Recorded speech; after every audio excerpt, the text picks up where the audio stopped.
Hello everyone, स्वागत है आपका हमारे यूट्यूब चैनल पे। मैं हूं डॉक्टर आशीष और आज हम लाइफ साइंस के लिए सीएसआईआर लाइफ साइंस के लिए एक इम्पोर्टेंट टॉपिक लेके आए हैं, जिसमें मैंने इंक्लूड किया है 5 PYQs previous year questions along with 5 concepts. और जो टॉपिक रहने वाला है वो रहने वाला इकोलॉजी। तो हम सीएसआईआर नेट के अकॉर्डिंग देखने वाले हैं। इकोलॉजी टॉपिक रहेगा, जो हमारा यूनिट है इकोलॉजी, उससे मैंने 5 क्वेश्चंस निकाले हैं और along with 5 questions we will cover the 5 concepts. तो हमारी कोशिश ये रहेगी कि जो भी क्वेश्चंस आएगा एग्जाम में, आप इतने क्वेश्चन करके या ये जो क्वेश्चंस है उसको कंप्लीट करके या जो कॉन्सेप्ट आपको बताया जाएगा उसको आप करके आप डेफिनेटली वो क्वेश्चंस जो है लगा पाएंगे। तो चलिए, जो टॉपिक है वो भी यही है कि 5 क्वेश्चंस एंड 5 कॉन्सेप्ट्स। तो स्टार्ट करते हैं। सबसे पहला क्वेश्चन ये देखो, ये प्रीवियस ईयर क्वेश्चंस है और ये किसके ऊपर बेस्ड है? It is based on the disturbance and biodiversity. ये किस पे बेस्ड है? Disturbance and biodiversity. तो चलिए स्टार्ट करते हैं डिस्टरबेंस और बायोडाइवर्सिटी। मैं यहां पे आपको बहुत ब्रीफ में बताने वाला हूं। अगर आप एक्सपेक्ट कर रहे हो कि बहुत ज्यादा डिटेल में बताया जाएगा, मैं आपको इतना ही बताऊंगा कि आप क्वेश्चन अटेम्प्ट कर सकें, क्वेश्चन आपका ठीक हो जाए। तो हम बात करते हैं disturbance disturbance and diversity. Disturbance and diversity, ये कॉन्सेप्ट क्या बताता है? ये कॉन्सेप्ट बताता है कि अगर बायोडाइवर्सिटी की बात करें और हम डिस्टरबेंस की बात करें, और डिस्टरबेंस क्या हो सकता है? कोई भी एनवायरमेंटल फैक्टर हो सकता है डिस्टरबेंस। और यहां पर अगर हम बात करें किसकी? बायोडाइवर्सिटी की। बायोडाइवर्सिटी, या तो बायोडाइवर्सिटी या फिर डाइवर्सिटी, यहां पर कुछ भी आपके लिए हो सकता है, बायोडाइवर्सिटी या डाइवर्सिटी। ये है वाई एक्सिस और ये है हमारे पास एक्स एक्सिस। और यहां पे हम लिखेंगे फ्रीक्वेंसी ऑफ डिस्टरबेंस। यहां पर क्या लिखेंगे? Frequency of disturbance. Frequency of disturbance, ये हो गया फ्रीक्वेंसी ऑफ डिस्टरबेंस। तो डिस्टरबेंस की मिनिमम फ्रीक्वेंसी यहां पर है और मैक्सिमम फ्रीक्वेंसी है यहां पर। यहां पर है हमारे पास मैक्सिमम फ्रीक्वेंसी ऑफ डिस्टरबेंस, यहां पर है मिनिमम फ्रीक्वेंसी ऑफ डिस्टरबेंस। और जो हमारे पास ग्राफ आता है, इसका कर्व ग्राफ आता है, वो कुछ इस तरह से आता है। ऐसे हमारे पास एक ग्राफ निकल के आता है, ठीक है? ऐसे हमारे पास एक ग्राफ आता है और हम देखेंगे कि यहां पर मैक्सिमम डाइवर्सिटी जो है वो इस पॉइंट पे है और ये पॉइंट जाके मीट करता है किस पे? ये पॉइंट मीट करता है इंटरमीडिएट फ्रीक्वेंसी ऑफ डिस्टरबेंस। ये पॉइंट कहां पर मीट करता है? ये मीट कर रहा है इस जगह पर। और यहां पर क्या है? Intermediate frequency of intermediate frequency of disturbance. Disturbance यहां पर, जहां पर इंटरमीडिएट फ्रीक्वेंसी होगी डिस्टरबेंस की, वहां पर बायोडाइवर्सिटी सबसे ज्यादा आपको मिलेगी।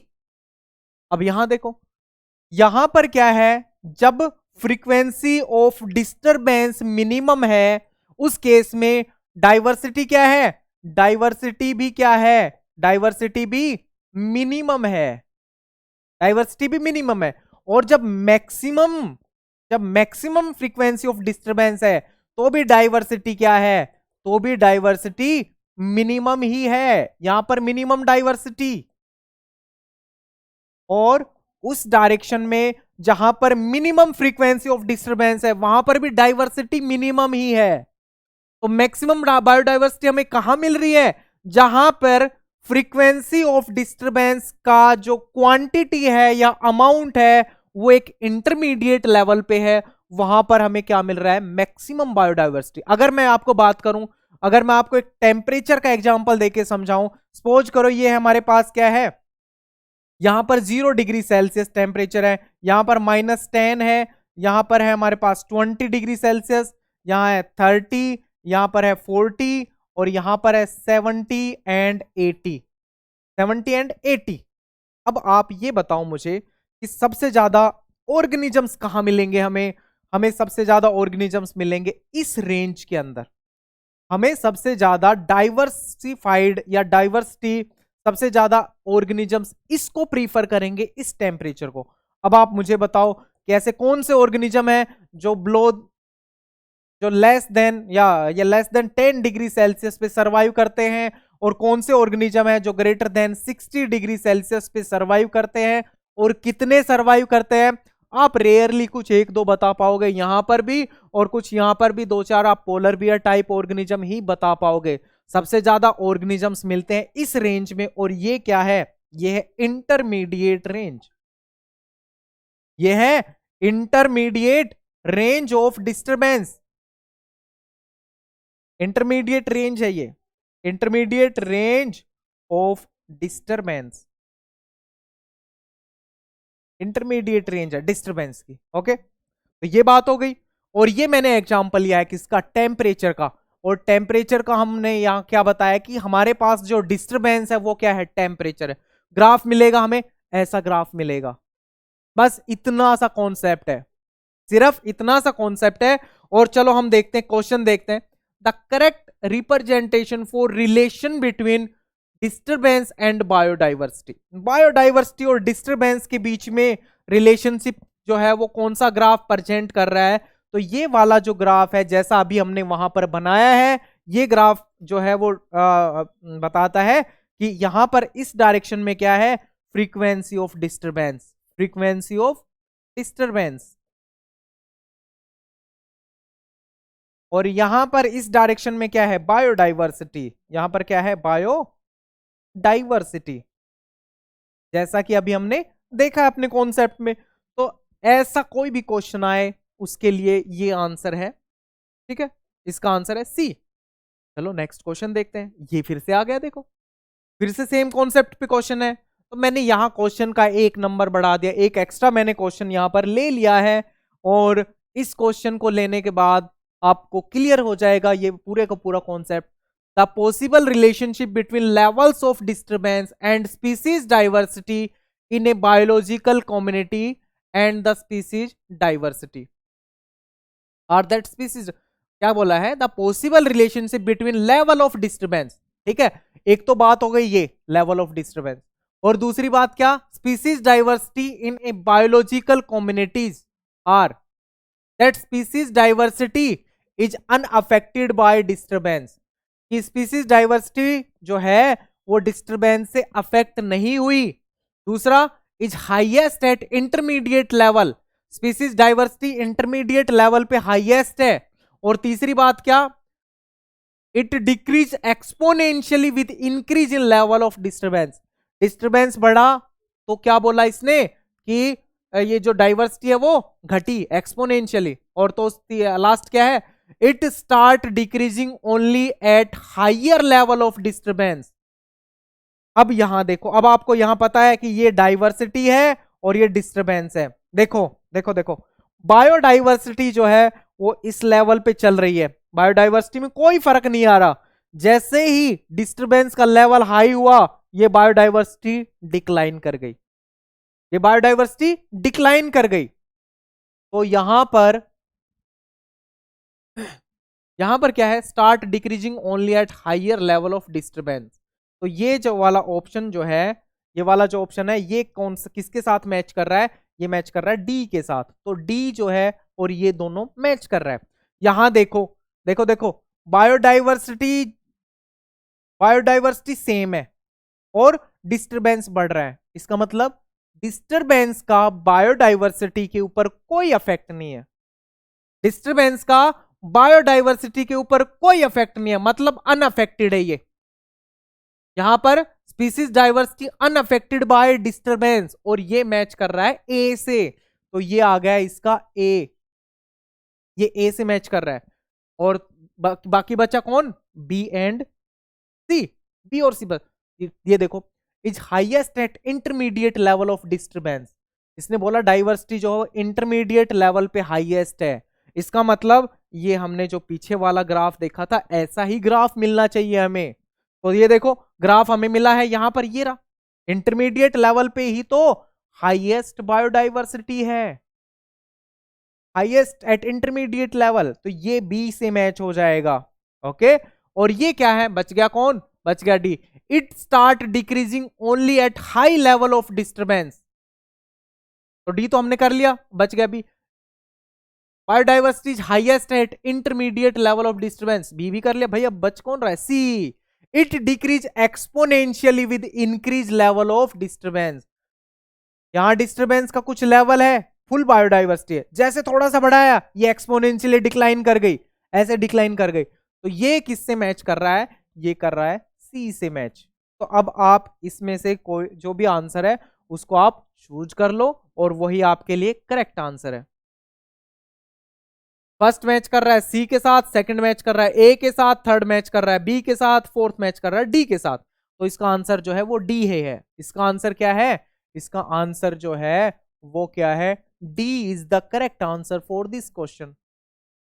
तो एक कॉन्सेप्ट यहां से आपका हो गया, और चलो दूसरे कॉन्सेप्ट की तरफ चलते हैं।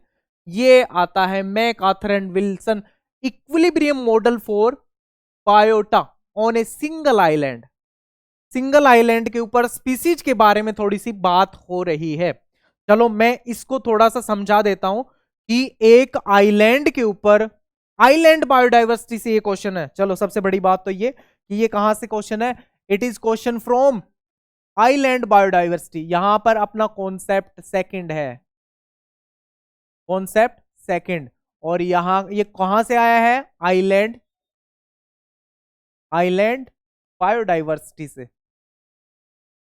आइलैंड बायोडाइवर्सिटी से ये क्वेश्चन आया है भाई, आइलैंड बायोडाइवर्सिटी से। अब मैं आपको समझा देता हूं आइलैंड बायोडाइवर्सिटी में क्या अफेक्ट पड़ता है। मान के चलो ये हमारे पास एक आइलैंड है, ठीक है। इसमें क्या दिखाया जाता है, इसमें यह दिखाया जाता है कि कोई भी हमारे पास आइलैंड है, लार्ज है या स्मॉल है हमें कोई लेना देना नहीं होता, लार्ज है स्मॉल है हमें कोई लेना देना नहीं होता। लेकिन लेना देना तब होगा जब हम देखेंगे कि यहां से एक आइलैंड के ऊपर एक स्पीसीज जो है उसको इंट्रोड्यूस करवाया, तो दूसरी स्पीसीज का क्या होता है, एक्सटिंक्शन होना शुरू हो जाता है इस तरह से। ये क्या है, ये है किसी स्पीसीज का इमिग्रेशन, किसी स्पीसीज का क्या है, इमिग्रेशन। ये immigration of species a species का इमिग्रेशन है। यहां पर क्या आता है, यहां पर आता है extinction, extinction of species B. और ये यहां पर एक इक्विलिब्रियम स्टैब्लिश होता है। क्या होता है, इक्विलिब्रियम।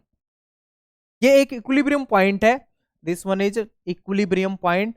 और ये डिनोट करता है इस डायरेक्शन में number of species, number of species कि कितनी नंबर ऑफ स्पीसीज थी, कितनी नंबर ऑफ स्पीसीज हैं, ठीक है।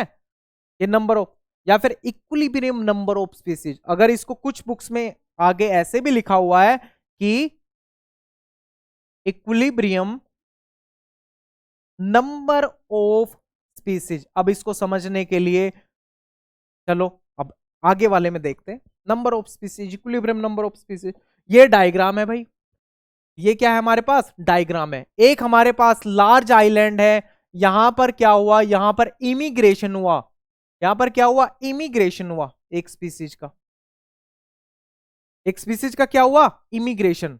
और ये एक्सटिंक्शन हुआ दूसरी स्पीसीज का, ये क्या हुआ, एक्सटिंक्शन हुआ दूसरी स्पीसीज का। ये क्या है, एक्सटिंक्शन, ये क्या है, एक्सटिंक्शन है, ये क्या है, एक्सटिंक्शन। यहां क्या होता है, लार्ज आइलैंड, और ये जो मैटर करता है, जो चीज यहां पर ध्यान में देने की है वो एक तो ये है कि लार्ज आइलैंड हो, और लार्ज आइलैंड हो और स्मॉल आइलैंड हो, तब कंडीशन क्या होगी। दूसरी बात, आइलैंड नजदीक हो और आइलैंड दूर हो, तब क्या कंडीशन होगी। तो हम यहां पर डिस्कस करेंगे आइलैंड नजदीक हो या दूर हो। नॉर्मल केस में क्या होता है, नॉर्मल केस में हमें ये जो कंडीशन मिलती है देखने के लिए, वो कैसी मिलती है, ये हमारे पास एक इक्विलिब्रियम पॉइंट है, एक स्पीसीज आई इमिग्रेशन, दूसरी का क्या, एक्सटिंक्शन। हमें ये इक्विलिब्रियम पॉइंट देखने को मिलता है यहां पर। ये क्या है, ये इमिग्रेशन। ये हमारे पास क्या है, इमिग्रेशन। और ये क्या है, एक्सटिंक्शन। ये एक्सटिंक्शन है, एक एक्सटिंक्शन ऑफ स्पीसीज। ये है equilibrium number of species, equilibrium number of species. ये नॉर्मल कंडीशन में है, ये है नॉर्मल कंडीशन में।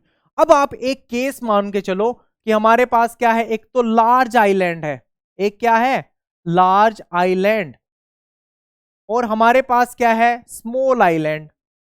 हमारे पास क्या है, स्मॉल आइलैंड। अगर आप मान के चलो ये एक नॉर्मल कंडीशन है जिसमें नॉर्मल आइलैंड है, नॉर्मल कंडीशन, नॉर्मल कंडीशन, और हम इसी से ही क्या कर रहे हैं, कंपेयर कर रहे हैं। और इसके कंपेयर में एक तो लार्ज आइलैंड है और दूसरा क्या है, स्मॉल आइलैंड। तो अब मुझे ये बताओ कि एक इस ये लार्ज आइलैंड है और एक ये स्मॉल आइलैंड है, इसमें से कौन से आइलैंड में ज्यादा स्पीसीज आ सकती हैं, इसमें से कौन से आइलैंड में ज्यादा स्पीसीज आ सकती हैं। तो मैं मान के चलूं अगर इस आइलैंड में 20 स्पीसीज आ सकती हैं, 20 स्पीसीज आ सकती है, तो यहां कितनी आएंगी, यहां पे मैं मान के चलता हूं 7 स्पीसीज आ सकती हैं, क्योंकि एरिया कम है, एरिया कम है, हैबिटेट ज्यादा है यहां पर, इसमें लार्ज में हैबिटेट ज्यादा है, लार्ज स्पीसीज लार्ज आइलैंड में। स्मॉल में हैबिटेट कम है, यहां नीचे ज्यादा है, वहां नीचे कम है। इसका मतलब आइलैंड बड़ा है तो स्पीसीज ज्यादा आ सकती हैं।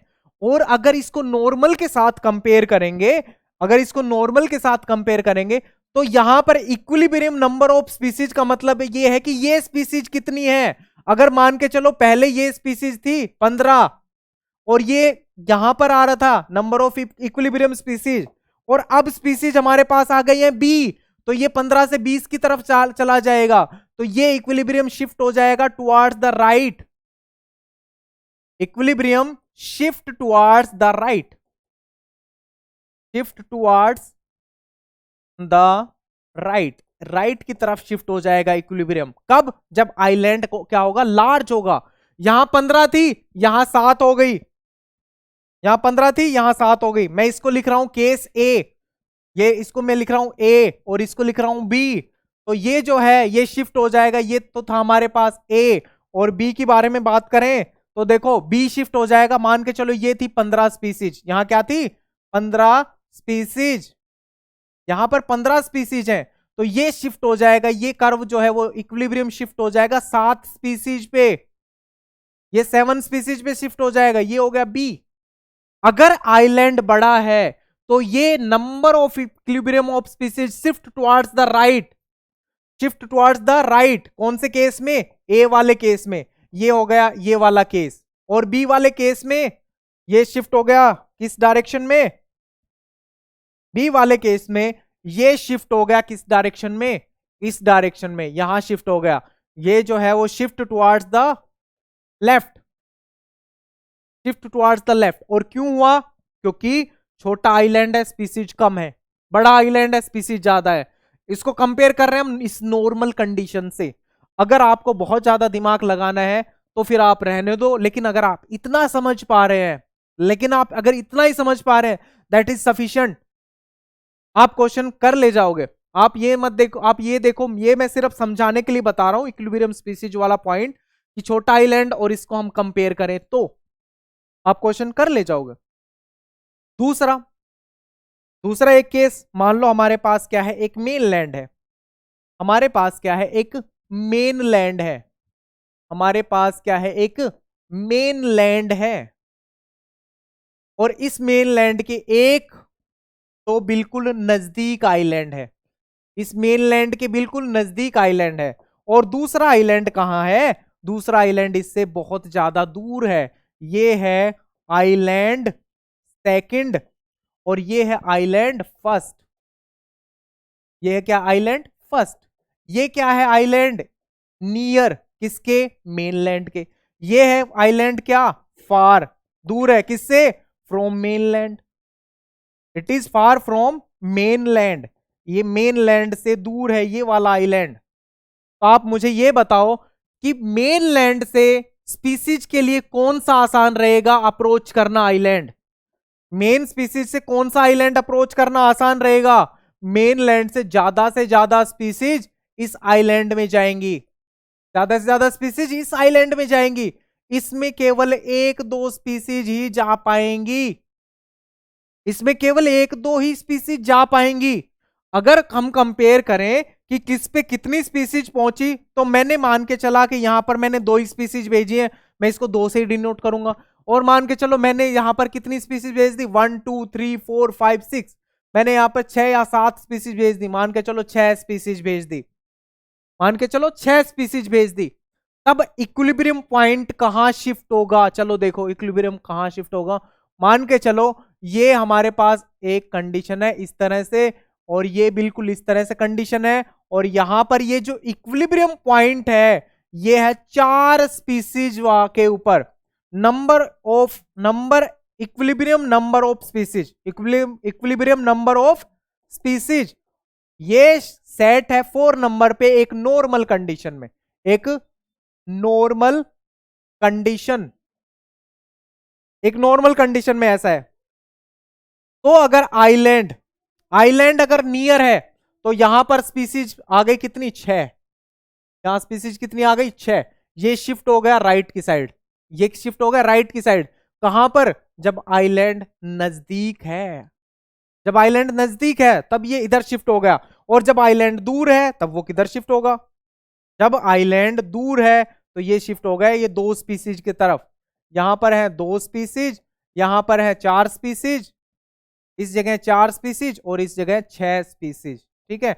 यहां 6 स्पीसीज, यहां 2 स्पीसीज, और ये आइलैंड की लोकेशन क्या है? Far from the mainland, far from mainland. तो आई होप कि आपको ये बात तो समझ आ गई होगी कि ये species number equilibrium of species left और राइट कब मूव करेगा? जब आइलैंड का साइज बड़ा होगा तो वो राइट में मूव करेगा, जब आइलैंड नजदीक होगा तो वो राइट में मूव करेगा, जब आइलैंड छोटा होगा तो वो लेफ्ट में मूव करेगा, जब आइलैंड दूर होगा तब वो लेफ्ट में मूव करेगा। तो आई थिंक ये आपको पता चल गया होगा, नियर आइलैंड, ये आपको शायद समझ में आ गया होगा। चलिए अब देखते हैं क्वेश्चन अगर आप कर पाएंगे तो। देखो ये है सबसे पहला, इसने दिया है कि ए बताओ क्या है, बी बताओ क्या है, सी बताओ क्या है और डी बताओ क्या है। तो हमें यह पता है कि हमने यहां पर क्या किया, इमिग्रेशन, इमिग्रेशन। तो ए तो भाई हमारे पास क्या है, इमिग्रेशन है, और बी क्या है, बी है एक्सटिंक्शन, बी क्या है हमारे पास, बी हमारे पास एक्सटिंक्शन है। और ए क्या है, इमिग्रेशन, इसको थोड़ा इस कलर में लिख देते हैं, इमिग्रेशन। और सी क्या है, सी है इक्विलिब्रियम, सी हमारे पास इक्विलिब्रियम है। तो देखो अगर ऐसा कुछ मिलता है, A immigration, B extinction, C equilibrium number of species and D is the size of species pool, B is the correct answer, B is the correct answer. क्योंकि हमने ये सारे के सारे पॉइंट्स बता दिए, ये पॉइंट है, और ये लास्ट वाला पॉइंट क्या है, size of species pool, size of species pool. D क्या है, D is the size of species pool, species pool का साइज है डी। ये क्वेश्चन प्रीवियस ईयर एग्जाम्स में पूछा गया है, ये वाला क्वेश्चन, और मुझे नहीं लगता कि इसमें आपको कोई बहुत बड़ी प्रॉब्लम होनी चाहिए ये वाली चीज बताने में, नंबर इक्विलिब्रियम ऑफ स्पीसीज। और मैं बार बार यहां पर मेंशन कर रहा हूं कि ये इक्विलिब्रियम पॉइंट है, ये क्या है, इक्विलिब्रियम नंबर ऑफ स्पीसीज। चलो अब एक क्वेश्चन और भी शायद मैंने इसके जैसा लेके आया हूं। अब यहां देखो देखो देखो देखो, लार्ज आइलैंड और स्मॉल आइलैंड के केस में क्या हुआ, देखो लार्ज आइलैंड में ये शिफ्ट हो गया राइट डायरेक्शन में, ये है लार्ज आइलैंड के केस में, लार्ज को मैं मेंशन कर रहा हूं येलो कलर से, और स्मॉल आइलैंड में ये शिफ्ट हो गया किस साइड में, लेफ्ट साइड में, स्मॉल आइलैंड के केस में ये लेफ्ट साइड में। और अगर नॉर्मल कंडीशन होती तो ये यहां पर होता, ये यहां पर होता। तो स्मॉल आइलैंड के केस में ये शिफ्ट हो गया लेफ्ट में, और लार्ज आइलैंड के केस में शिफ्ट हो गया राइट में। ये लार्ज आइलैंड के केस में है, ये लेफ्ट आइलैंड के केस में। अगर आइलैंड दूर हो और नजदीक हो, ये आइलैंड है फार आइलैंड, ये आइलैंड दूर है, तो ये शिफ्ट हो गया कहां, ये शिफ्ट हो गया राइट में, ये राइट में शिफ्ट हो गया। आइलैंड नजदीक है, सॉरी आइलैंड दूर है, आइलैंड दूर है, तो ये शिफ्ट हो गया कहां पर, ये शिफ्ट हो गया इधर लेफ्ट में। फार आइलैंड है तो ये शिफ्ट हो गया कहां पर, लेफ्ट में। बस इतना देखना है आपने। और ये क्यों शिफ्ट हुआ, और क्योंकि वहां पर नंबर ऑफ स्पीसीज ज्यादा चली जाती है। आइलैंड नजदीक होगा तो स्पीसीज बहुत सारी मूव करके चली जाएंगी मेनलैंड से। तो ये था हमारा दूसरा कॉन्सेप्ट आज का। और चलिए, ये एक उसका क्वेश्चन है, एक और क्वेश्चन आ गया यहां पर। देखो यहां पर है इमिग्रेशन जो आपको दिख रहा होगा, और यहां पर है क्या, एक्सटिंक्शन। और ये ध्यान से देखोगे तो ये लेफ्ट साइड में, राइट साइड में खिसका हुआ है। अगर आप इसको ध्यान से देखोगे, ये इक्विलिब्रियम पॉइंट जो है वो खिसका हुआ है किस साइड में, राइट साइड में खिसका हुआ है। चलो अगर इसकी जरूरत होगी तो हम इस बात को डिस्कस करेंगे कि ये राइट डायरेक्शन में खिसका हुआ है। अगर जरूरत नहीं होगी तो हम इसका आंसर निकालेंगे। देखो क्या दिया है, देखो क्या दिया है, इसको थोड़ा सा साफ कर देते हैं भाई। ये डॉटेड और ये दोनों अलग अलग लाइन है, लेकिन बात तो वही है। एक इमिग्रेशन है, दूसरा एक्सटिंक्शन है, बात तो सेम है ना। Distance of island from mainland, ये डिस्टेंस है आइलैंड की मेनलैंड से। और ये क्या, size of island, size of island. तो आइलैंड का साइज क्या होगा, राइट में शिफ्ट हुआ है तो साइज ऑफ आइलैंड क्या होगा, साइज ऑफ आइलैंड ये बड़ा होना चाहिए। ये क्या होना चाहिए, लार्ज होना चाहिए। और दूसरा इसने क्या बोला, distance of island from mainland, तो ये कैसी होनी चाहिए, ये नियर होनी चाहिए। ये क्या होनी चाहिए, नियर होनी चाहिए, तभी ये राइट में शिफ्ट होगा। तो इसने पूछा क्या है, the above graph illustrate two lines that represent the immigration and extinction rate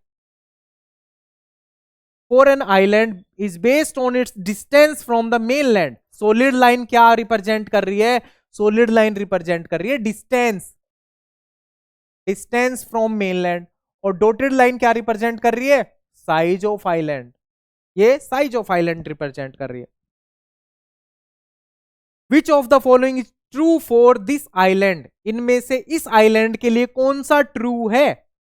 पहला ऑप्शन क्या है, it is close to the mainland and very small. Very small तो है नहीं भाई, ये वेरी स्मॉल तो है नहीं ये। दूसरा, it is far from mainland and is very large, far भी नहीं है। It is close to the mainland and very large in size, ये आ गया जिसको हम चाह रहे थे। ये चीज हमने पहले ही लिख दिया था कि आइलैंड का साइज क्या है, लार्ज है, और दूसरा ये नजदीक है, तो ये हो गया इसका आंसर। अब ये बताओ कि जो आपको कॉन्सेप्ट समझाया है उससे इस तरह के क्वेश्चन आप कर पाओगे कि नहीं कर पाओगे। चलिए और देखते हैं, और देखते हैं, अभी और भी चीजें आएंगी। ये देखो आ गया, ये है बायोटिक कम्युनिटी या बायोटिक इंटरेक्शन या बायोटिक फैक्टर्स, इसको बोला जाता है बायोटिक फैक्टर्स। बायोटिक फैक्टर्स, इसमें क्या होते हैं, इन ऑर्गेनिजम्स आपस में इंटरेक्शंस करते हैं। ऑर्गेनिज्म इंटरेक्ट्स विद देमसेल्फ, एक दूसरे से ऑर्गेनिजम्स इंटरेक्ट करते हैं। स्पीसीज एक का मेंबर होगा, स्पीसीज दो का मेंबर होगा। देखो यहां पर है, यहां पर है भाई, ये हो गया स्पीसीज 1 के मेंबर, और ये क्या हो गए हमारे पास स्पीसीज 2 के मेंबर। अब इसमें से इसने ए बी सी डी करके दिया हुआ है, और हमें बताना है कि ए क्या है, बी क्या है, सी क्या है और डी क्या है। यहां पर शो किया है पॉजिटिव साइन, यहां पर शो किया नेगेटिव साइन, यहां पर पॉजिटिव साइन, यहां पर नेगेटिव साइन। और यहां पर एक और भी चीज है जो कि क्या है, जीरो, जो कि क्या है, जीरो। तो हमें मैच करना है कि इस डायरेक्शन और इस डायरेक्शन में क्या है। देखो सी वाले डब्बे में एक तो पॉजिटिव और दूसरा पॉजिटिव, मतलब स्पीसीज ए के लिए भी पॉजिटिव, बी के लिए भी पॉजिटिव। इस डब्बे में देखो स्पीसीज सेकंड के लिए क्या है, स्पीसीज सेकंड के लिए पॉजिटिव और दूसरी स्पीसीज के लिए नेगेटिव।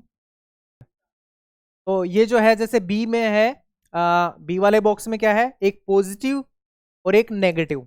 अब ए पे आते हैं, एक में क्या है, देखो इधर से नेगेटिव एक और इधर से क्या, नेगेटिव एक। यहां डी में आए तो डी में एक तो नेगेटिव है और दूसरा क्या है, जीरो। एक नेगेटिव और दूसरा जीरो।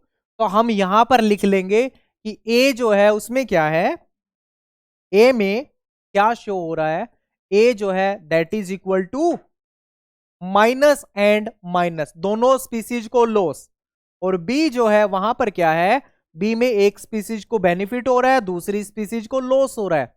सी में क्या है, सी में देखो, सी में दोनों स्पीसीज को बेनिफिट हो रहा है, प्लस एंड प्लस। अब डी आओ, लास्ट है, इसमें क्या है, एक स्पीसीज को लॉस हो रहा है, दूसरी स्पीसीज को no effect. Positive is benefit, positive is benefit, यहां पे पॉजिटिव का मतलब क्या है, पॉजिटिव का मतलब एक स्पीसीज को क्या हुआ, बेनिफिट हुआ, और नेगेटिव का मतलब एक स्पीसीज को क्या हुआ, लॉस हुआ। अब वो डिपेंड करता है दो पॉजिटिव है दो नेगेटिव, एक नेगेटिव है या दो नेगेटिव। और जीरो का मतलब क्या होता है, अनअफेक्टेड, अनअफेक्टेड। तो ये चीजें हमारे पास आ गई, हमें ये चीजें मिल गई। अब आप मुझे ये बताओ कि नेगेटिव किसी दो स्पीसीज को लॉस कब हो सकता है, जब दोनों के दोनों कंपटीशन शो कर रही हो, दोनों के दोनों में क्या हो, कंपटीशन।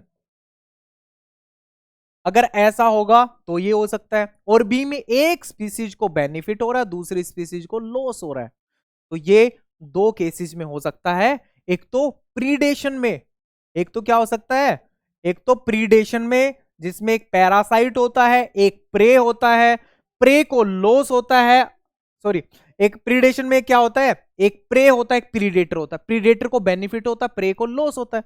एक क्या होता है, पैरासिटिज्म, और यहां एक और क्या हो सकता है, पैरासिटिज्म, पैरासिटिज्म, ये दो कंडीशन हो सकती हैं। पैरासिटिज्म दोनों को फायदा हो रहा है, ये म्यूचुअलिज्म में हो सकता है, म्यूचुअलिज्म, और एक को पॉजिटिव और दूसरी एक को बेनिफिट भी नहीं हो रहा, लॉस भी नहीं हो रहा, और एक को टोटली लॉस हो रहा है। ये क्या किस में हो सकता है, एमेंसेलिज्म, ठीक है, ये किस में हो सकता है, ये हो सकता है एमेंसेलिज्म। और इसका एग्जाम्पल सबसे अच्छा होता है अखरोट, अखरोट का पेड़, ठीक है, वालनट ट्री, वो एक केमिकल रिलीज करता है जिसको क्या बोलते हैं, जगेलोन, और जगलोन क्या करता है, ये इनिबिट करता है दूसरे सीडलिंग्स की ग्रो ना होने दे, वो दूसरे प्लांट्स की सीडलिंग्स को अपने नीचे ग्रो ही नहीं होने देता है। तो उसको खुद को तो ना बेनिफिट होता है ना लॉस होता है, लेकिन दूसरे का जो है वो जीवन चला जाता है। तो एमेंसेलिज्म, ये एमेंसेलिज्म में हो सकता है। अब हम देखो कि ए में कंपटीशन दिया हुआ है और बी में क्या है, प्रीडेशन है, हमने पैरासाइट प्रीडेशन दोनों इन्वॉल्व किया है। सी में म्यूचुअलिज्म है और इसमें डी में क्या है, एमेंसेलिज्म। तो इसका आंसर जो है वो है सी, इस क्वेश्चन का आंसर आएगा दैट इज सी। हम यहां लिख देते हैं कि इसका आंसर क्या है, इसका आंसर है सी। ये हो गया इसका आंसर। ये तीन कॉन्सेप्ट हो गए बायोटिक फैक्टर। चलिए अगला देखते हैं, ये आता है सर्वाइवरशिप कर्व का। ये जो हमारे पास आया वो आता है कहां से, सर्वाइवरशिप कर्व, सर्वाइवरशिप कर्व। ये जितने भी टॉपिक हो रहे हैं वो सारे के सारे इंपॉर्टेंट हैं। सर्वाइवरशिप कर्व जो है वो दिखाता है क्या, ऑर्गेनिजम्स का सर्वाइवल, ऑर्गेनिजम्स का सर्वाइवल। मैं ये दोबारा से इसलिए बना रहा हूं ताकि मैं आपको एक्सप्लेन कर सकूं। यहां पर एज लिखी होती है और यहां पर हमारे पास तीन कर्व हमें देखने को मिलते हैं। एक तो ये कर्व हो गया हमारे पास, जिसको क्या बोला जाता है, टाइप 1 कर्व। एक तो ये कर्व हो गया, एक हमारे पास कर्व ऐसा होता है, एक ये कर्व होता है हमारे पास, और एक कर्व हमारे पास ये होता है इस तरह का। तीन तरह के क्या हो गए हमारे पास, तीन तरह के कर्व हो गए। इसको बोला जाता है क्या, इसको बोला जाता है कन्वेक्स कर्व और टाइप 1। इसको क्या बोला जाता है, टाइप 1 कर्व। इसको बोला जाता है टाइप 2 और इसको बोला जाता है टाइप 3 कर्व। और ये क्या होता है, इस साइड में होते हैं सर्वाइवर्स, सर्वाइवर्स। सर्वाइवरशिप क्या दिखाता है, क्या दर्शाता है कि जब एज बढ़ती जाती है तो सर्वाइवर इंडिविजुअल्स कितने बचते हैं, जो जिंदा बचे हैं वो कितने बचते हैं। यहां पर टाइप 1 कर्व की अगर बात करें तो एज के साथ कोई ज्यादा फर्क नहीं पड़ता है, मतलब डेथ रेट जो है वो कम है। क्या है, डेथ रेट जो है वो कम है during initial phase of life, during initial age death ज्यादा नहीं है। लेकिन फाइनली क्या होता है, जब एज एक पर्टिकुलर लिमिट तक पहुंचती है तो फाइनली जो है वो ड्रास्टिकली डिक्लाइन करती है। वो क्या करती है? ड्रास्टिकली डिक्लाइन करती है। तो टाइप 1 जो कर्व है वो देखने को मिलता है मैमल्स के अंदर। इसमें मैमल्स के अंदर मैंने ये एग्जांपल बता दिया मैमल्स के अंदर। और जो पेरेंटल केयर शो करते हैं, which show parental care, parental care जो शो करते हैं उनमें देखने को मिलता है टाइप 1 कर्व। टाइप 3 पे आ जाते हैं हम सीधे। इस टाइप 1 को क्या बोलते हैं? हाईली कॉन्वेक्स कर्व भी बोलते हैं इसको। यहां देखो इनिशियली क्या हुआ कि भाई अर्ली एज में इंडिविजुअल्स की डेथ होना शुरू हो गई, और जो एक पर्टिकुलर एज को पार कर गए उसके बाद इनकी इनकी क्या हुआ, उसके बाद इनकी सर्वाइवरशिप जो था, या नंबर ऑफ सर्वाइवर एक नंबर तक फिक्स हो गए एक पर्टिकुलर एज पार करने के बाद। एक पर्टिकुलर एज पार करने के बाद तो टाइप 2 की बात करो, यहां पे अगर कोई एक इंडिविजुअल 1 साल क्रॉस कर गया तो उसका वैसा ही चांस है अगले साल जीने का जितना पिछले साल चांस था, उससे अगले साल भी उतना ही चांस है जितना पिछली साल था, या इस साल जितना है उससे अगली साल भी उतना ही।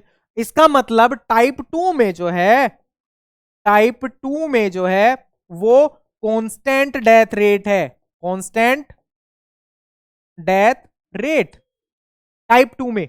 और ये स्ट्रेट कर्व है, टाइप 2 कर्व स्ट्रेट कर्व है, कांस्टेंट डेथ रेट। ये कौन शो करता है? ये शो करते हैं ह्यूमंस। ये कौन शो करते हैं? ह्यूमंस। कौन से humans? Which lives in very unhygienic condition, which lives in very unhygienic condition. Unhygienic condition, जो अनहाइजेनिक कंडीशन और न्यूट्रिएंट पुअर कंडीशन में रहते हैं, और न्यूट्रिएंट पुअर कंडीशन में जो रहते हैं वो humans and some birds and some birds and some birds वो इस तरह के कर्व शो करते हैं टाइप 2 के जैसा। टाइप 3 के जैसा कौन शो? यहां पर क्या होता है, जैसे अगर मैं टाइप 1 की बात करूं तो death rate is very low during initial age of life. Second में death rate is constant throughout the life. Third, death rate is maximum during early age of life, but in the later age of life the death rate is stabilized up to a certain limit। यहां क्या हुआ, type 3 की बात करें हम बात करें किसकी? टाइप 3 की। वो शो किया जाता है किससे? ओइस्टर। ओइस्टर, ठीक है, वो ओइस्टर द्वारा शो किया जाता है। और एक आता है पेलेजिक फिश। ये बहुत बार पेलेजिक फिश पूछा गया कि पेलेजिक फिश क्या होती है।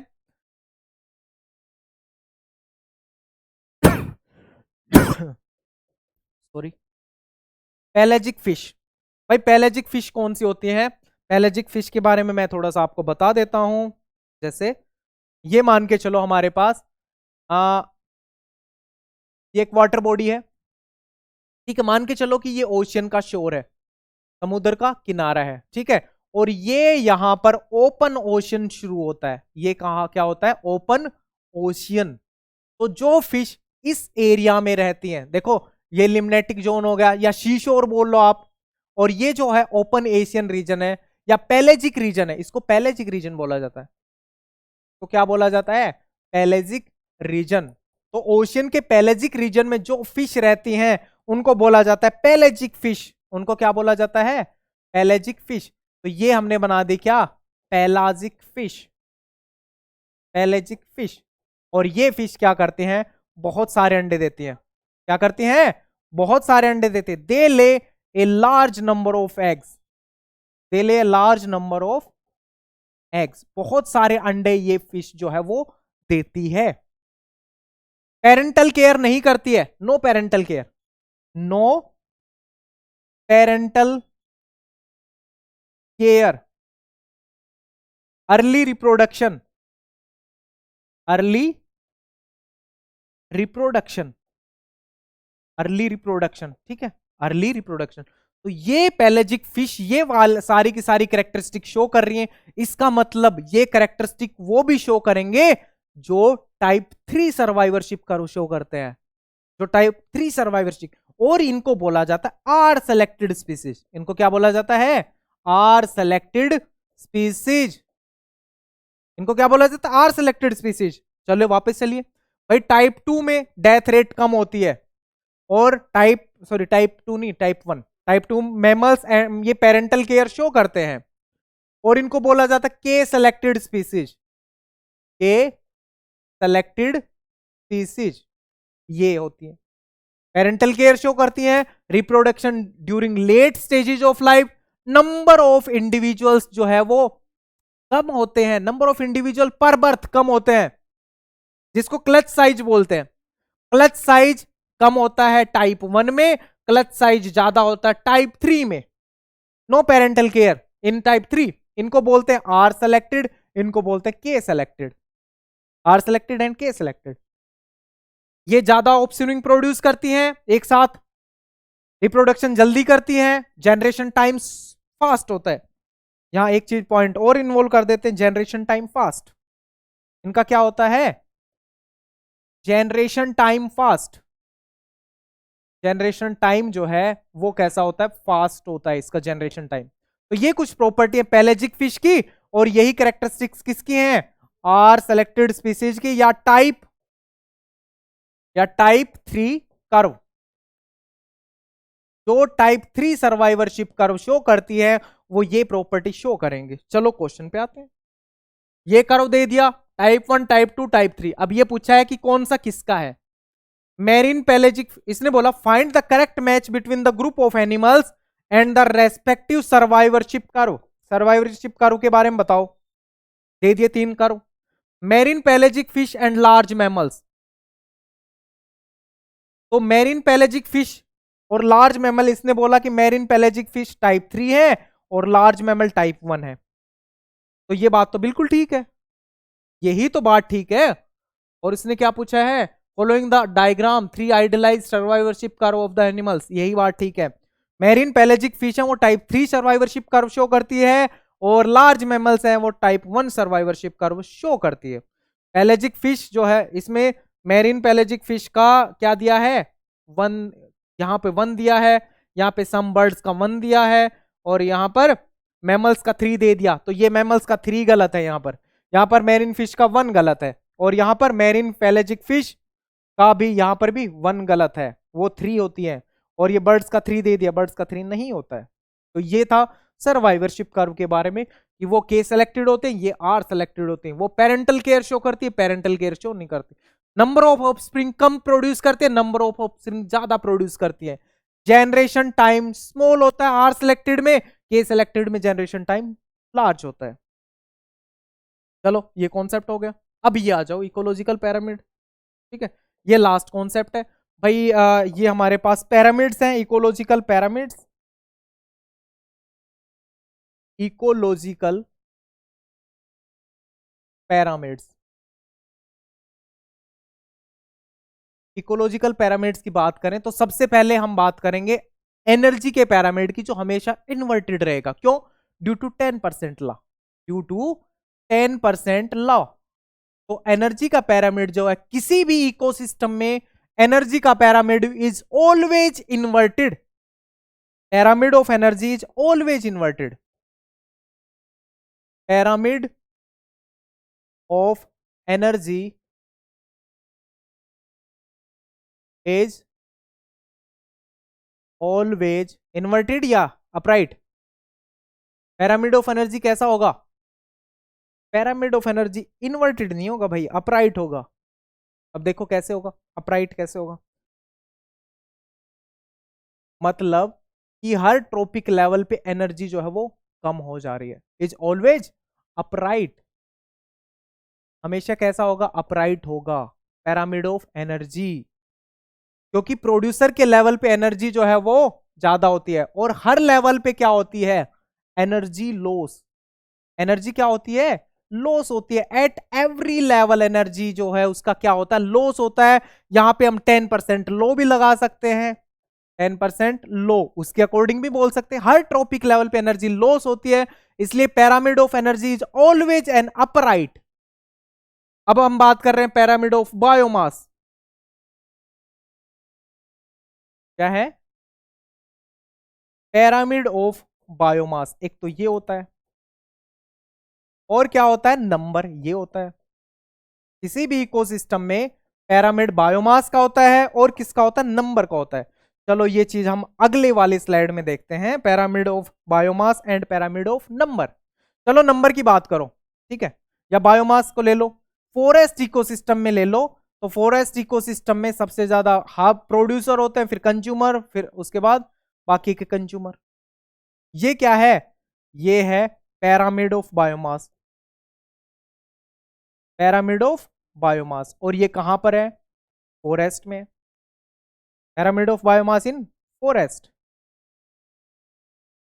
ये फॉरेस्ट में। लेकिन अगर पैरामिड ऑफ बायोमास की हम बात करें कहां पर, पोंड में या ओशियन में, तो वो बिल्कुल अपोजिट होता है, वो बिल्कुल अपोजिट होता है। तो ये कैसा है, ये है अपराइट, ये है अपराइट। और ये क्या है, इन्वर्टेड। और बात कर रहे हैं किसकी, पैरामिड ऑफ बायोमास की ही। और ये है हमारे पास क्या है, एक pond ecosystem, pond ecosystem.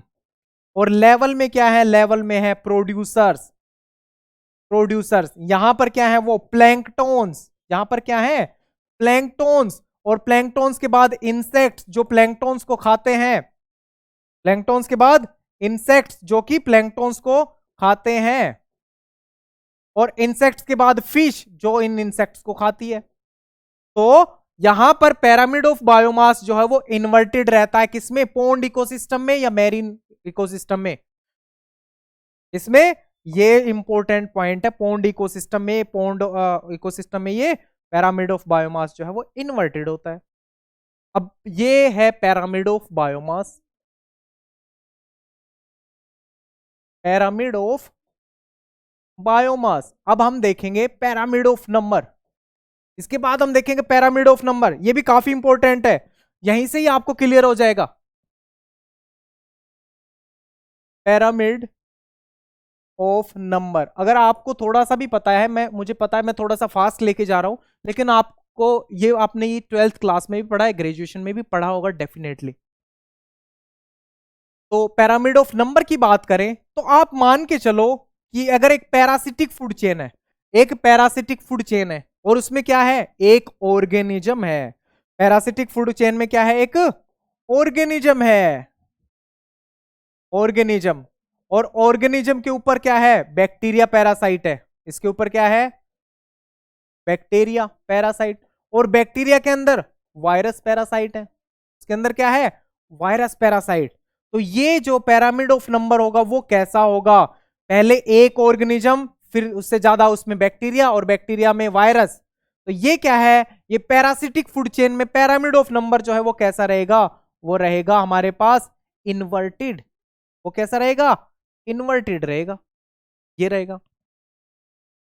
और बाकी इंक्लूड करें, अगर हम फॉरेस्ट की बात करें, फॉरेस्ट की बात करें, तो फॉरेस्ट में ये क्या है, प्रोड्यूसर्स, प्रोड्यूसर से थोड़े कम कंज्यूमर्स, या हर्बीवोरस लिख लो इसको, मैं इसको प्राइमरी कंज्यूमर लिख रहा हूं, ये है सेकेंडरी कंज्यूमर। और ये क्या है, टॉप कार्निवोर्स। और यहां पर ये पैरामिड क्या है, ये पैरामिड है अपराइट, और ये पैरामिड क्या है, वो है इन्वर्टेड। ये क्या है, ये है इन्वर्टेड पैरामिड। और ये कौन सा है, दिस वन इज इन्वर्टेड। और ये पैरासिटिक फूड चेन है, ये क्या है, ये है parasitic food chain, parasitic food chain, ये पैरासिटिक फूड चेन है। और ये वाला जो है हमारे पास, ये एक फॉरेस्ट इकोसिस्टम है, ये क्या है हमारे पास, फॉरेस्ट इकोसिस्टम। अब ये देख लो, अपराइट भी होता है, इन्वर्टेड भी होता है, अपराइट भी होता है, इन्वर्टेड भी होता है, ठीक है, अपराइट भी और इन्वर्टेड भी। तो ये आपको पता चल चल रहा है क्या हो रहा है यहां पर, अपराइट इन्वर्टेड। लेकिन एनर्जी वाला जो है हमेशा कैसा रहता है, अपराइट रहता है। यहां प्रोड्यूसर्स के पास एनर्जी जो है वो ज्यादा होती है, उसके बाद एनर्जी कम हो जाती है, और उसके बाद और भी कम एनर्जी हो जाती है। एनर्जी लॉस होता है एवरी ट्रोपिक लेवल पे। तो इसने हमारे पास एक ये इन्वर्टेड पिरामिड बना दिया है, और ये पूछा कि ये बोला ये प्रोड्यूसर है, ये primary consumer, secondary and tertiary consumer. तो बोला अबव पिरामिड रिप्रेजेंट, किसको रिप्रेजेंट कर रहा है? The pyramid of number of parasite food chain, पहली बात ठीक है, and pyramid of biomass in A pond ecosystem. तो पोन्ड इकोसिस्टम में पिरामिड इन्वर्टेड था क्या? यस था। Pyramid number of parasitic food chain, ये इन्वर्टेड था क्या? यस, ये भी इन्वर्टेड था। तो this one is the correct answer. इसका आंसर क्या आ गया? इसका आंसर है आंसर ए। इसका आंसर क्या है? आंसर है इसका ए। जहां पे एनर्जी है वहां पर इसको गलत साबित कर दो। ये एनर्जी है, ये गलत हो गया, ठीक है। और biomass of A grassland, grassland का क्या होता है? अपराइट होता है, इन्वर्टेड नहीं होता है। ओके, तो ये था आज का कॉन्सेप्ट इकोलॉजी से रिलेटेड। अगर नेक्स्ट सीरीज में हम लेके आएंगे पॉपुलेशन इकोलॉजी, जो कि काफी इंपॉर्टेंट है। लोट का वोल्टेरा मॉडल, दो कोश्चन लेके आएंगे, वही रखेंगे। इसको हम कॉन्सेप्ट विद पीवाईक्यू, ठीक है, 5 कॉन्सेप्ट कवर करवाएंगे और 5 पीवाईक्यू करवाएंगे, जिससे आपके चीजें जो है एक तो आपको रिवाइज हो जाए, और दूसरा आपको ये सब चीजें क्लियर हो जाए, आपको बेटर अंडरस्टैंडिंग हो, बेटर क्लियरेंस हो। थोड़ा सा भी डाउट हो, कुछ चीजें हम क्या करते हैं, पढ़ते रहते हैं, लेकिन प्रॉब्लम ये आती है कि हमें कुछ ट्रिक नहीं पता होती है। तो हम लोग हैं यहाँ पे आपको बताने के लिए ट्रिक। बस आप अच्छे से पढ़ाई करिए, आप एग्जाम निकालिए, और प्रॉब्लम्स को हम देखेंगे। और मैं नेक्स्ट सीरीज इसी के लेके आऊंगा CSIR एस्पिरेंट्स के लिए, जो भी स्टूडेंट तैयारी कर रहे हैं। और 2 क्लास में मैं इकोलॉजी के सारे कॉन्सेप्ट जो है वो क्लियर करवाने वाला हूं। और उसके बाद जो नेक्स्ट वीक होगा उस पे मैं कोई दूसरा टॉपिक आपके लिए लेके आऊंगा। तो मिलेंगे फिर हम लोग नेक्स्ट 5 अगले कॉन्सेप्ट्स के साथ। वो चाहे इकोलॉजी के हों तो ज्यादा बेटर होगा, या फिर अगर स्टूडेंट्स की डिमांड रही तो मैं कोई दूसरे टॉपिक पे लेके आऊंगा वो कॉन्सेप्ट्स, ठीक है। मिलेंगे हम नेक्स्ट वीक। ओके, तब तक आप अच्छे से पढ़ते रहिए, and thank you very much.